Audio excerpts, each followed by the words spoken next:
So on that note, we're gonna move on as well and look at our own charges. Yeah. Ireland are doing battle in what is arguably the game of the weekend. Arguably so, yeah. Against it's a got some blooded stakes. Japan it's now team. a tier 1 Japan team, Yeah. fresh from the Lions. They got a hit out. They were a little rusty. They were certainly shocked by the physicality and the defensive cohesion of the Lions, but that'll stand them in good stead as they move to face a pretty similar challenge in terms of what an Ireland team will present, and then similar and different. Ireland are this is very much a development squad that Ireland have named for this one. So this match goes on in the Aviva Stadium. It's a 1 o'clock in the afternoon kickoff on Saturday. Yeah, nice curtain raiser. Carl Dixon will be the man in the middle, RFU thing, English lad. English ref, indeed. It's obviously the first meeting since the win that Japan had over Ireland in the World Cup, but we don't talk about that. And then it's now it's famous everywhere, historic everywhere, infamous here. Yeah.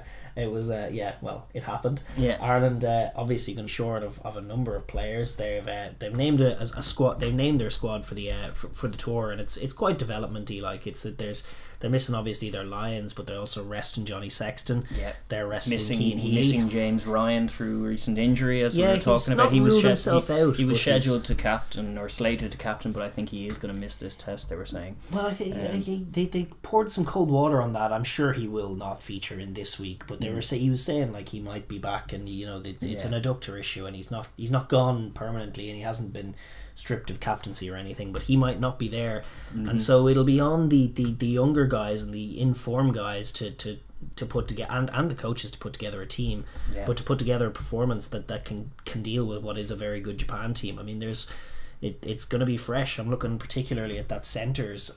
We obviously, as we're shooting now, don't have the team. Ireland notoriously late with the announcements. They'll name theirs on Thursday. We never have an Ireland team. No, but we normally know it pretty well. But this one, as you say, pretty developmentally, it could go a few ways. Well, we know that it won't be. It'll be an unfamiliar centre combination. Yeah, because there'll be no Henshaw, there'll be no Aki, and there's no Ringrose, because Ringrose is out through injury. So it'll be someone of McCluskey Hume, the Northern Chargers, who are up there. There's Tom Daly, who's been excellent for Connacht all season. Chris Farrell for Munster, who is a more familiar face in there, which could stand like he might get the nod just based on that seniority alone. Obviously McCluskey's been in and out as well. It could be McCluskey Hume. There could be a case for Farrell Daly. I kind of like the shape of that on form as well. I think he might need it. Yeah, I think he might need it. Well, to sit down, like Nakamura and Lafayette opposite them. I'm a little scared about this game. I'm not going to lie. Like the World. It's reminding me of the World Cup. I was scared of that game too. Maybe Japan are still warming up and they won't handle the physicality. What I will say is that powerful forwards again can bail Ireland. Powerful and dynamic forwards. Yeah. I'm looking at Ronan Kelleher from Hooker. He's like a young man, but he's already feels like he's a leader. Yeah. He takes charge so well. Gavin Coombs, I believe, he's as of yet awesome. Uncapped, but he's been awesome. He looks like a future Lion. That's what we were seeing. Like that they'll look to ride the momentum of their most recent showing, which was against England to finish the Six Nations, and they played a very, very good game, a game that was prototypical of what you'd like to see from this Ireland game. They were a little wider with their passing, their loose forwards were getting on the ball in the wider channels, giving scope to either pick a pass or pick a line. And like, even though some of those loose forwards like Jack Conan are off on lines duty, the likes of Gavin Coombs can play that game. Yeah, Ryan Baird, awesome. Like his sprint speed is phenomenal, and he's a lock. But he can do some damage if he's put into space out wide.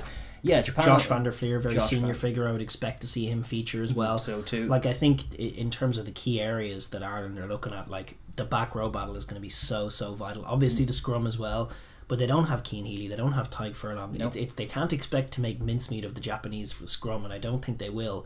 But what they have to do is edge the carry game, is to play with a bit of speed and just to get on top of the gain line. And if they can get on top of the gain line and get some kind of rhythm going, that's where you can see the young guys get into a flow, get on top of Japan as the Lions did, go through phases and then exploit the disjointed nature of their defence. Like Lafayette was falling off some tackles, especially on the back foot. Trying to exploit that is key. And then the other area is, can they defend from the centre? I mean, I think 13 is the pivotal position when you're defending Japan as well. Like, it's so key, because Nakamura picks passes. Their whole midfield pick very nice passes, either offload or skip pass. So you got to sit them down, and they look to get wide. They do look to get wide. Now, it was Henshaw who is Ireland's best defensive player at midfield. He was doing a job on them for the Lions last week, and illustrate kind of showing the way, because his shoot was excellent for shutting them down when they were trying to get wide, and then he was very good at recognising Matsushima as the danger man, because unlike the World Cup Japan that Ireland faced, there is still a Kenki Fukuoka shaped hole in this Japan team, as we were saying. Yeah, and there I would is like a to see lack of Japan speed on that go left away wing. from. I don't like, honestly. I don't know what the options are as far as their wingers. I haven't got the know how to say this guy or that guy.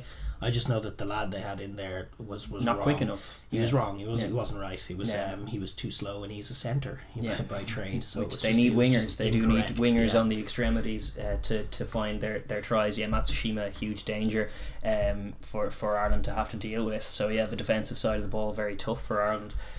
In this one, because Japan do ask you good questions, and it's going to be, if they're a little disjointed and a little off, Japan will punish. Well, listen, if I was Jamie Joseph, I would have been thinking about this game in advance of the series, because there's some stakes going on here for Japan. We're going to talk a little later in the other news segment about the fact that they're sort of being looked at as potential for going into the Rugby Championship, but their form is being watched. And like, if I was Jamie Joseph, I would have been thinking, first game in 2 years against the Lions, chances are not going to go our way. But using that to get in flow and to get our hands on the ball and to remind ourselves of who we are in advance of a game against an Ireland team that is stripped of most of their first choice guys, that is the game I want to target. Yeah. And I think there's massive scope from a Japanese perspective to get on top of a fresh Ireland centre partnership, to start exploiting disjointed holes. And as good a defender as Chris Farrell can be, if he's not in sync with his inside man, if he overextends, he can be a little slow on the turn. And definitely Japan are a quicker breed in terms of just their ranginess and their ability to attack and find space. I like.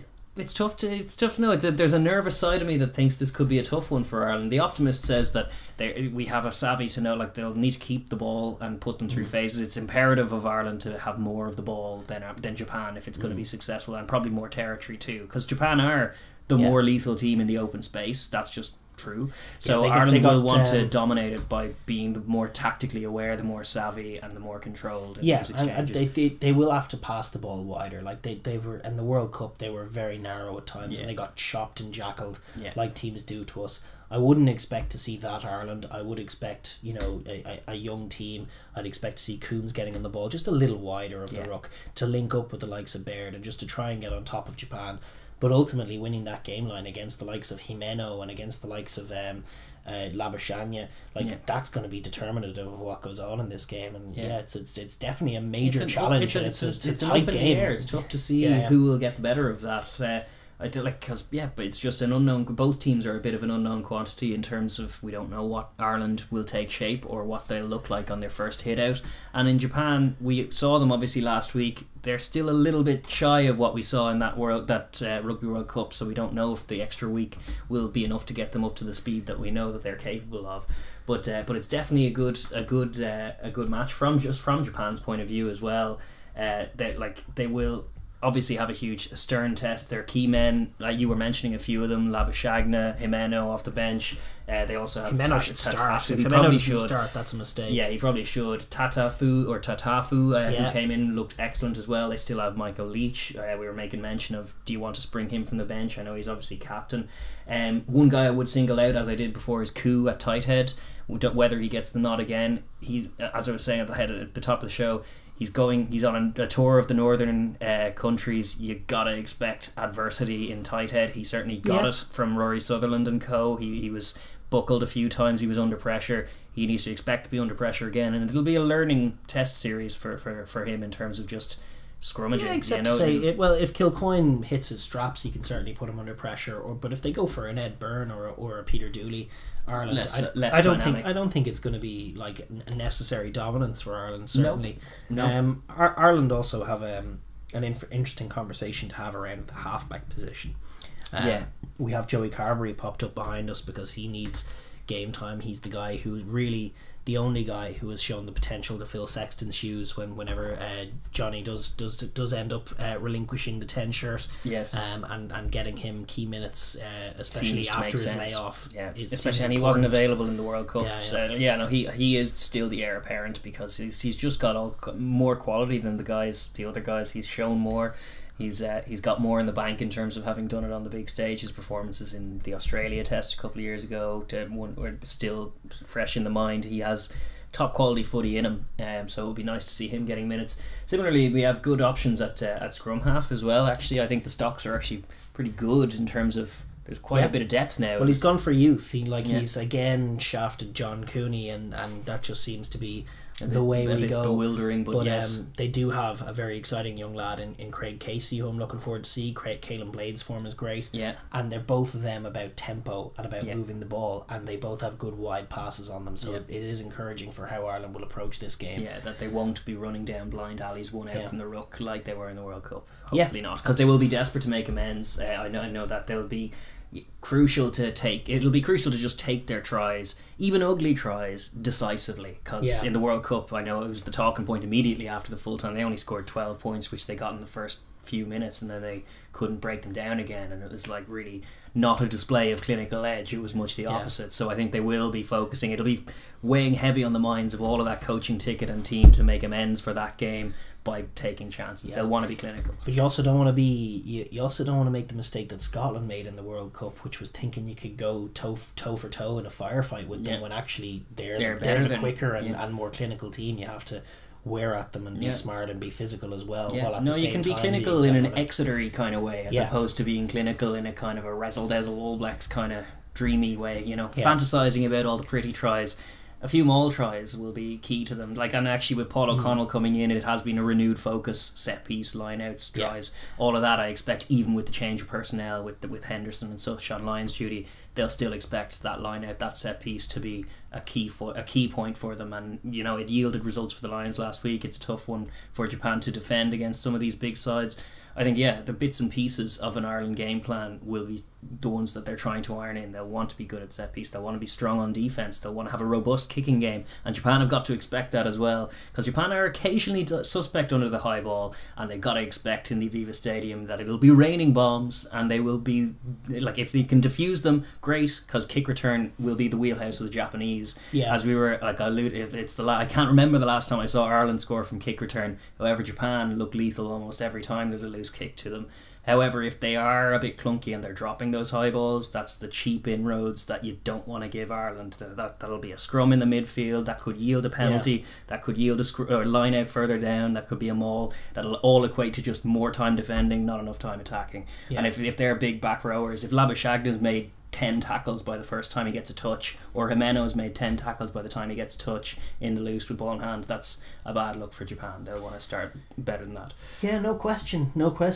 So what are you thinking? I'm thinking it's a really good game. I'm thinking, like you were saying at the start, there is an argument that it's the best game of the weekend because they're two bloody good teams. Stylistically, it's very good. You got the intrigue, you got the story of the World Cup match as well. I'm going to do what I normally do and hedge my bets with Ireland because how so? I think we get on top of them with possession and ultimately hold the ball a bit more than they do, force them through contacts more than they'd like, convert some ugly scores. We probably won't be the good guys, but I expect them to be a little bit better drilled this time and maybe navigate the game a little better. I hope so. I definitely think the Paul O'Connell factor is real. They need to be. I hope they're well drilled. I hope the coaches have been doing their work because I think this is a very scary game on paper. It is. I think playing Japan without your frontline players in a dry track in summer rugby, when they have the game, they've had the warm up game and you haven't, and you're going to be playing brand new combinations. It might be in front of a home crowd, but there's only going to be 300 or so at it. So I mean, it's not like that's not like that's a real factor. It's a scary game for me on paper. It's hard to evaluate Japan. They're so fun to watch. You're always rooting for them. They did fail to convert at their usual rate. They found some extremities. Lacking. Fukuoka is such a loss. What a class player to remove from that team, and what a key asset in terms of what they're all about and what it all should be about. Is you have Matsushima one wing, Fukuoka the other. lethal on either side. Last week they were only lethal on one side, and the Lions were able to marshal them. And now there's good tape for Ireland to work with. It's like, okay, less speed on this wing. Watch Matsushima. Ireland will have to be at their best, and if they are at their best, they should win. They should have a little more, as you say. I'm still extremely fearful, and I'm afraid to call it. Afraid to call it. I think there's definitely a picture in my head of Japan just being ruthless and quicker, and Ireland maybe naively thinking we can just go toe to toe with them. Yeah. Like I don't foresee us playing the same game we played 2 years ago. No. But we might go to the other extreme and start throwing the ball around, only throwing a pick or something. Well, Carberry is a good attacking player, but Farrell might struggle, and then all of a sudden, for me, that key 13 channel defence against Lafayette, like there is scope. If we're out of sorts, there is scope for them to open us up. There's also your concern for that Joey Carberry, despite having loads of minutes under his belt, has he actually played any rugby? Because every time I see him in a Munster jersey, they're just kicking. They just play off nine exclusively, and then sub him off at 60 minutes. Well, it would be great to see him play from 10 and marshal a game and pick those corners and push Japan back and not let them into the game. That would be great. But I don't know. I guess I'll say Ireland win, but really I'm scared. He's going to say he's scared, folks. And that's the hot take from that one. Yeah. All in all, though, in all seriousness, it is a juicy I was serious. Game. I know. He's serious, and it is scared. But it is probably just without even the kind of partisanship of it having our horse in the race. It's a really good game. Stylistically, for a rugby fan, it's a great curtain raiser for the weekend. 1 o'clock Saturday, early kickoff. You want to watch this one. Ireland v Japan. It's going to be good. 100%.